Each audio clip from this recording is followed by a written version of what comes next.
আমি আপনাদেরকে খোলাখুলি জিজ্ঞেস করতে চাই, এই মসজিদে ইমামতি করা আমার কোন জরুরি না। আমার মুসল্লিরা যদি আমাকে না চায়, একদিনও থাকতে রাজি না। আপনারা কি চান যে আমি মসজিদ ছেড়ে চলে যাই? কে কে চান? কে কে চান হাত উঠান। না না, আমি থাকবো না, এটা কে কে চান? এই মসজিদে থাকবো না। এইখানে কমিটির সেক্রেটারি, কমিটির সভাপতি এরা বলেছে আমি যতদিন মসজিদে থাকবো অতদিন নাকি তারা মসজিদে কোনো কাজ করবে না। মসজিদের 7.5 লাখ টাকা উঠে দিয়েছে এখানে। মসজিদের দোতলার আরেকতলা 3.5 তলার কাজ হয়ে রয়েছে ছাদ করার জন্য। ছাদ করে নাই তারা। আর তারা বারবার আমাকে বাদ দেওয়ার জন্য, আমাকে মসজিদে খেদানোর জন্য বিভিন্ন চক্রান্ত, বিভিন্ন ষড়যন্ত্র লিপ্ত আছে। শুক্রবারে যখন আমরা মসজিদে কাতার বাড়াই তখন অনেকে কষ্ট হয়ে যায়, আর বাস্তবেও কষ্ট হয়। জুতার বাক্সে শ্রদ্ধা করতে হয়। অনেকে বলে এটা।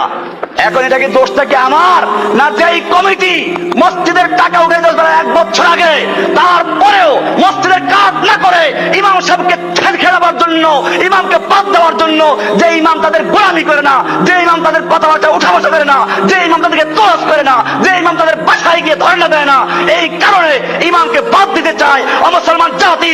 আমি জিজ্ঞেস করতে চাই, সেই কমিটি তোমরা মানো কিনা? এই কমিটি আজকে বাতিল হয়ে গেছে।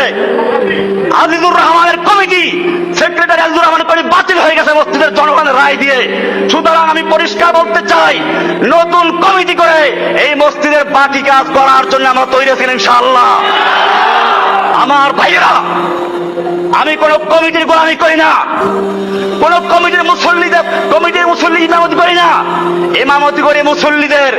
আমার মুসল্লি যতদিন পর্যন্ত আমাকে চাবে ততদিন পর্যন্ত আমি থাকবো।